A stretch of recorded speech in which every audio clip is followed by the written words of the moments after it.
My name is Jennifer Hale. I'm 33 years old and a strategic consultant who started from absolutely nothing. No wealthy relatives, no Ivy League degree, but I carved out a solid position in the business world through grit and relentless hard work. I'm not the kind of woman who turns heads just by walking into a room, but I am the kind of woman who, once she speaks, people listen. I married Adam, the man I loved, after 3 years of dating.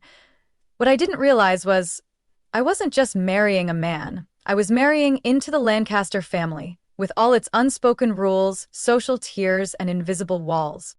And tonight, all of that is waiting for me behind the glossy glass doors of Elan Noir, the restaurant where Mrs. Teresa Lancaster, my mother-in-law, booked a table for close family only.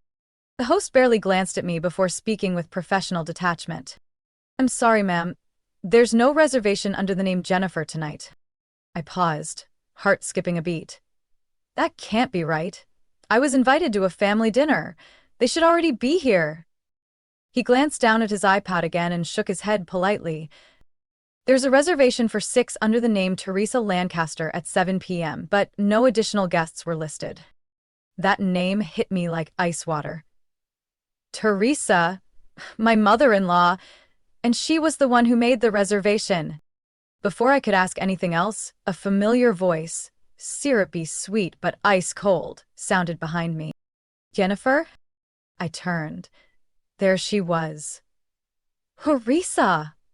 In a shimmering teal silk gown, standing a few steps away with a wine glass in hand, as if she had just stepped out of a high society fundraiser in the Hamptons. Her silver hair was perfectly styled, her smile poised, but it never reached her eyes. "Did you really think you'd be sitting with us tonight?" she asked, her tone dripping with mock surprise. A chill ran down my spine, but I held my composure. Adam invited me. He said this was a family dinner. Teresa chuckled, this time not even bothering to hide her glee. "Oh, that does sound like Adam. But you should know, this is family dinner, Jennifer, and not everyone qualifies."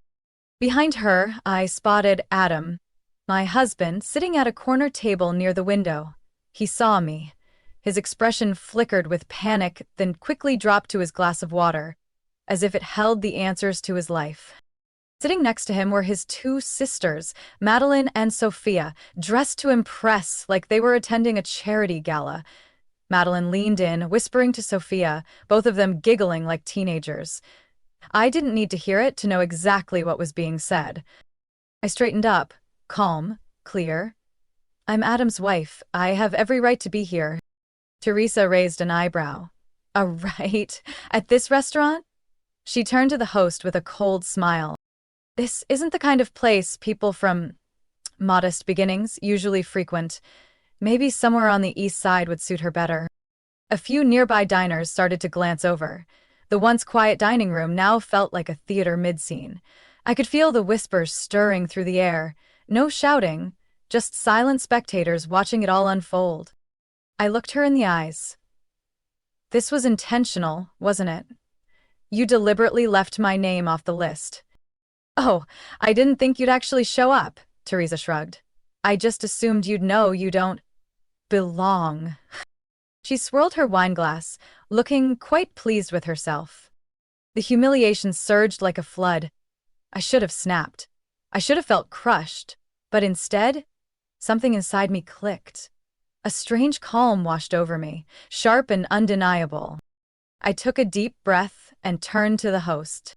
"Please let Mr. James Crawford, the owner, know that Jennifer Hale is here and would like to say hello." Teresa laughed. "Seriously? You think James is going to leave a room full of investors to greet you?" "Jennifer, you clearly have no idea where you are." I didn't answer. I just looked her dead in the eye. Calm, measured, and for the first time I saw the tiniest crack in her mask of superiority. Then, without warning, the frosted glass door behind the bar opened. A tall man appeared. Broad shoulders, a steady walk, dressed in a tailored charcoal suit, silver hair neatly combed, sharp eyes behind wire-rimmed glasses. The moment his eyes met mine, his face lit up. "Jennifer," he said, warm, surprised, delighted. I took a step forward, smiling. Didn't think you'd come out this fast. I should have invited you long ago, James beamed. Then he turned to the host. Why isn't she seated yet? The room collectively held its breath. Teresa blinked rapidly, as if her reality was slipping. You know her? James's eyes sharpened. Know her? Teresa, Jennifer was the top student in my executive hospitality management course in Boston. She was the only one I asked to stay on as a teaching assistant. I heard the whispers ripple through the dining room like wind through trees. James continued without hesitation. She understands this industry more deeply than most I've worked with. And more importantly, she's a friend. Teresa opened her mouth, then faltered. Her grip on her Burberry clutch trembled. But she didn't make a reservation, she insisted. James smiled knowingly. Jennifer doesn't need one. Her table is always available. The host lowered his head, clearly recognizing the mistake. I'll arrange a private table for you immediately, Ms. Hale. I nodded in thanks, then glanced at Teresa. Her cheeks flushed red, her gaze lost. She wasn't used to being outplayed on a stage she thought she owned. James turned to me again. Would you like to join me and a few special guests for dinner? They're very interested in the community redevelopment initiative you're consulting on in Philadelphia. Teresa stiffened. Community redevelopment? I smiled. Yes, it's part of the Southside Revitalization Project. Probably not something the Lancaster family keeps up with. That line cut through like a blade over silk. Gentle, but it left a mark. Madeline and Sophia, my sisters-in-law, suddenly went quiet, their eyes flickering. James rested his hand on my shoulder and guided me inside. Before we disappeared beyond the front hall, I turned back to look at Adam, still sitting silently at the table, not having said a single word since I arrived. His eyes darted away, as if afraid they might accidentally meet the reflection of his own cowardice in mine.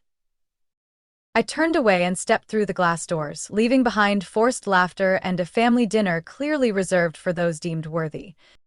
But what they didn't know was I wasn't just worthy. I was the one they should have been afraid of.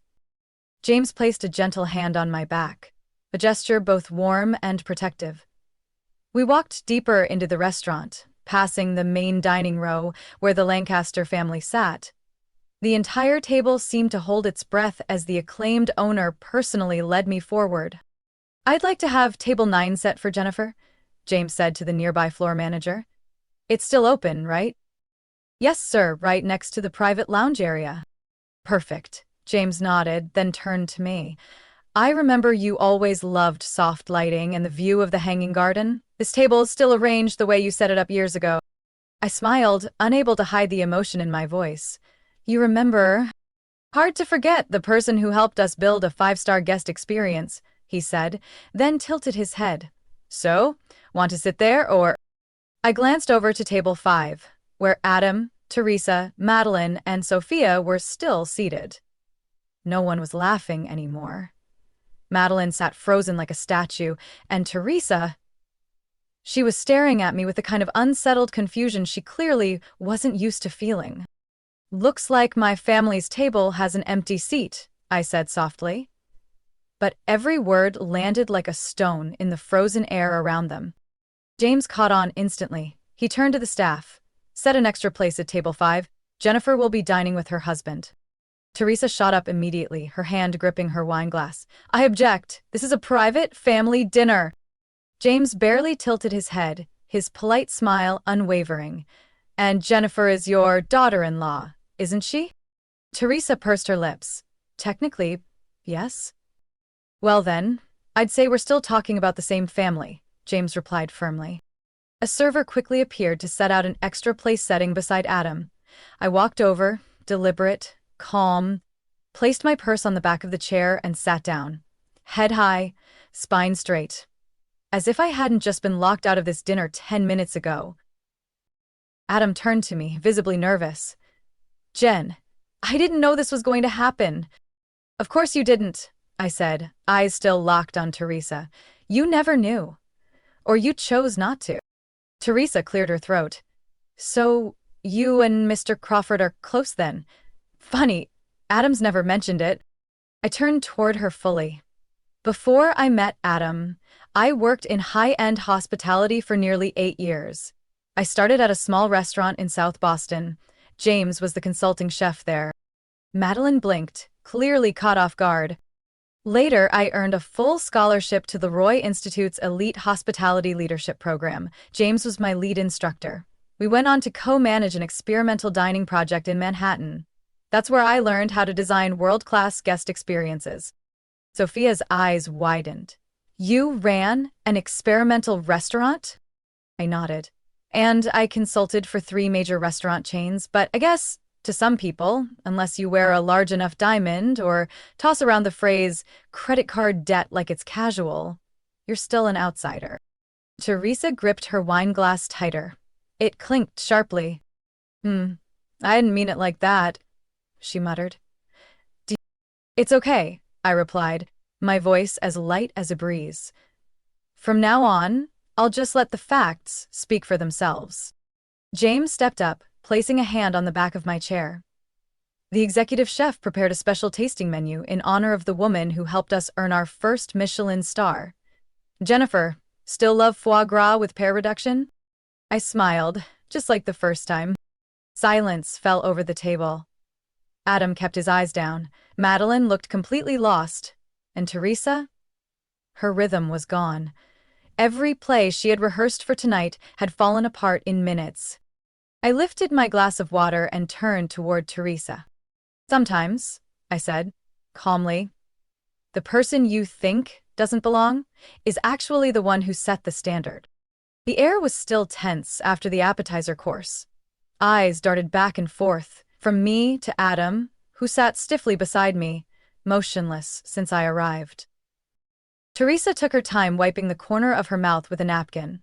Then she looked up, those icy blue eyes fixed directly on mine. Interesting hearing you talk about your experience in the service industry, she said, her voice smooth as small talk. I've always admired people who work hard. After all, not everyone gets to sit at this table by simply marrying someone successful. I placed my water glass on the table, gently but intentionally. Are you referring to someone specific? I asked, my tone level and precise. Teresa shrugged. Oh, I'm just stating the obvious. Adam built his firm from the ground up. You were working at some restaurant, and then you, luckily, married an entrepreneur. I'm not judging. Everyone has their way of moving up in life. I smiled, a slow, subtle smile that chilled the air. Well then, maybe I should clarify things for everyone here, just so no one misunderstands my role in Adam's success. The table fell completely silent.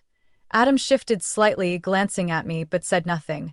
That old habit, saying nothing when his mother spoke, had finally worn out my patience. I faced Teresa directly.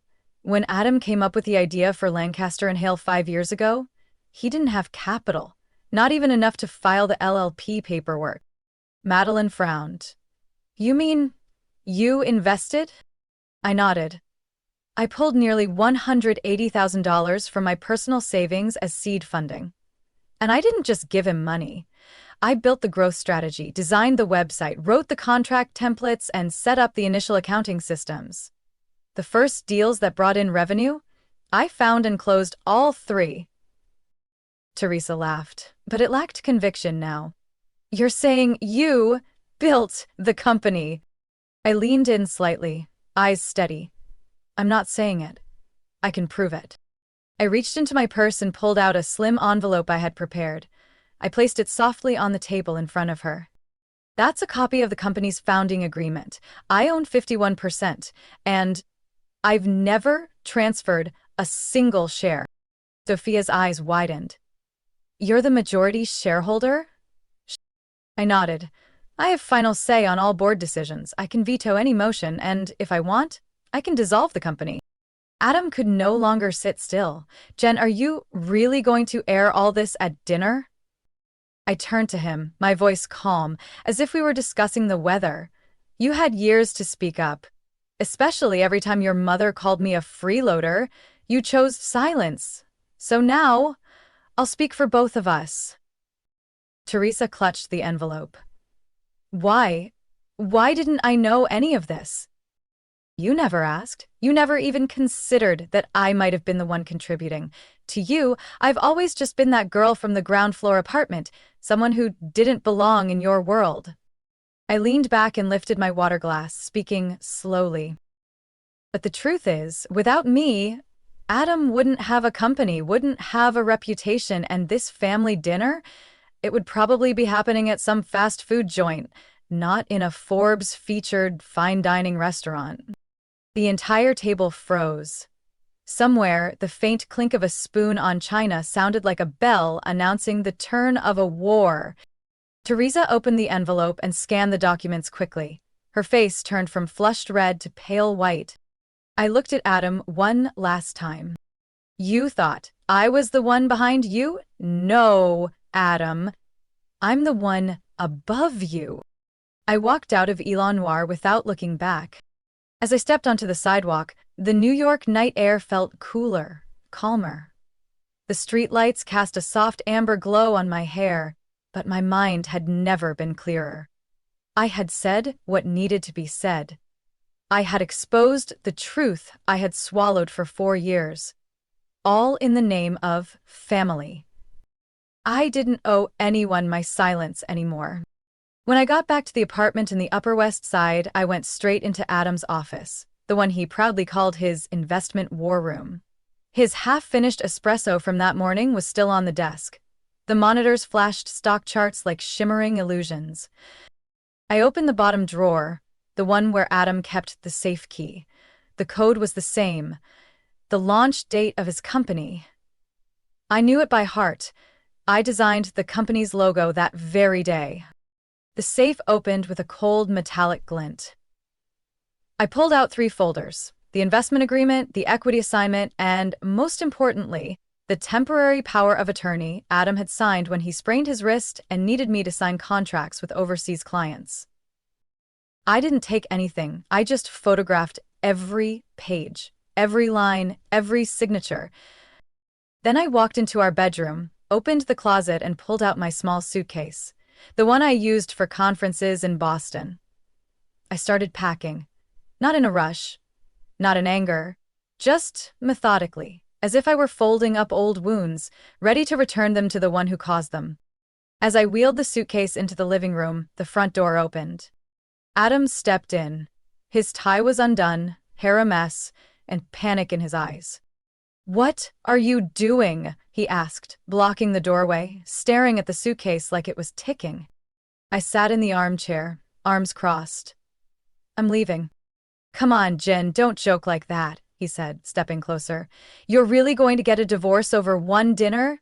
My mom just went too far." I let out a dry laugh. "Adam, this isn't about one dinner. It's about hundreds of times I was humiliated, and you stood there and did nothing." He softened his voice and moved closer. "We can talk. Don't blow this out of proportion." I stood up and looked him straight in the eyes. "This has always been out of proportion. You're just too small to face it." Adam's face flushed. "So you think you're walking out with half the company? Let's not forget most of the dividends were paid through my business account." I smiled. "You still don't get it, do you?" I pulled out my phone, opened the photo folder, and handed it to him. "Here's the signed investment agreement. You signed it. Here's the power of attorney from last year. You signed that too. And this," I said, swiping one more time, "this is proof that I own 51% of the company. Every dollar of profit, every asset tied to the business requires my approval." Adam turned ghostly white, stepped closer, and said just loud enough for him to hear, "You should be grateful I'm not suing you for abuse of authority, like when you funneled profits into your mother's account last year." He stumbled back, gasping, You've been watching me?" I chuckled softly. "I observe something you never did for me." The air turned thick. The ticking wall clock sounded louder than ever, as if counting down the seconds Adam had left to recover from this. "Jen, if you leave, everything I built will collapse," he whispered. The company, my reputation, the investor network. I slipped on my coat and grabbed the suitcase. I'm not destroying anything, I'm just taking back what's mine. You're not stealing the company from me, he said, his voice hardening. I have lawyers. I turned back with a calm smile. Then you should read the contracts more carefully, especially the ones I wrote. And then I walked out. Light. As if I'd never carried any hope at all. Behind me, Adam didn't chase, didn't call my name. He just stood there, like a statue. For the first time realizing that his silence had cost him everything. 1 month after that night at Élan Noir, I signed the final paperwork. My personal attorney, Angela Miles, smiled as she handed me her silver fountain pen. The same one she always used in high-profile divorce cases. Congratulations, Jennifer. As of today, you're free. Legally, financially, and most importantly, emotionally. I looked at the bold print on the top of the first page. Divorce decree, Jennifer Hale and Adam Lancaster. Part of me once imagined I'd cry when this moment came. But I didn't. I didn't feel pain, I just felt relief. The battle didn't last long. It couldn't, because in my hands were all the financial records proving I was the primary investor, the original capital partner, and the rightful 51% owner of Lancaster and Hale. Adam had emotions. I had signatures, documentation, and facts. In a closed-door meeting that lasted less than 90 minutes, he and his legal team were forced to sign the resignation memo and hand over full executive control to me. His shares were diluted through a series of lawful adjustments I initiated, per the very contract he had signed and never read. Teresa, my former mother-in-law, called 17 times after the news broke. Her final message read, "I was wrong. Don't destroy everything we built." I never replied. Madeline sent an email, gentler in tone. "I never knew you were this strong. I truly hope you find happiness." And Adam? He sent just 3 words. I didn't need a conversation. I didn't need a reply. And I certainly didn't need permission to move forward. That night, I returned to my penthouse in Tribeca. The home Adam once assumed was joint property, even though it had been in my name since the day we signed the purchase agreement. The glass doors opened to a balcony overlooking the Hudson River, sparkling like a private galaxy. I poured myself a glass of 2004 Dom Perignon champagne, the bottle I had once saved for our 5th wedding anniversary. Now, it felt far more fitting for the day I signed my freedom. I stepped out onto the balcony, wearing a deep sapphire silk dress. The breeze brushed past me, causing the hem to sway gently like background music in a quiet symphony. Beneath my feet was an entire city that no longer made me feel small. I raised my glass, not in celebration of anyone else but of myself. Freedom. No permission. No waiting. No silent sacrifice. The champagne touched my lips like a vow that didn't need to be spoken. In the soft golden light from inside, I saw my reflection in the glass door. Not a divorced woman, not the server girl who married into high society, but a woman who had taken herself back. My phone buzzed. A message from James Crawford, owner of Élan Noir. "I heard you stepped away from Lancaster and Hale. If you're ready, I'd still be honored to help you open that dream restaurant, just like I promised." I typed back quickly. "Keep table 9 open for me one more time." I would start again, but this time, everything would be in my name. No borrowed legacy, no marriage-based platform, no compromise for those who look down on me. From this moment forward, I would write the next chapter of my life, not out of revenge, but as proof that I could and that I was worthy. I stepped back inside. The city lights still danced outside the balcony. And me, I walked straight to my desk, opened my laptop, and typed the first line of my new investment firm's business plan. Its name was simple. Male capital invested in women who were underestimated. Jennifer's story is a powerful reminder that sometimes to rediscover our true worth, we have to let go of relationships we once believed were everything. Silence in the face of injustice only feeds disrespect. When a woman stands up not to hurt anyone but to protect herself, that's when she becomes truly free. In real life, we all deserve a seat that doesn't have to be begged for, whether at the dinner table or in our own life. What do you think about Jennifer's decision? Would you have done the same in her shoes? Share your thoughts in the comments below, and don't forget to follow the channel for more powerful, real-life stories and meaningful lessons about family.